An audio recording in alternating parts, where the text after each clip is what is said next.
ભવે ભવે સુભક્તિમાન, ભવો ભવ ભક્તિ આપો, ભગવાનને આપણે કહીએ.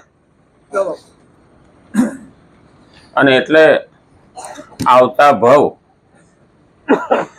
ભગવાન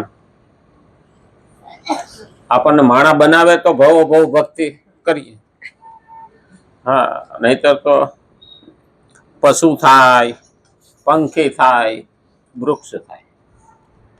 ગઈકાલે આપણે જોતા હતા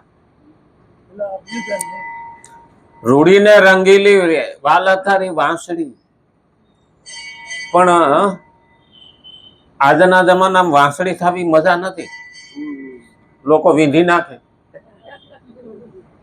હા, અટાણે તો સુદર્શન થવામાં મજા છે.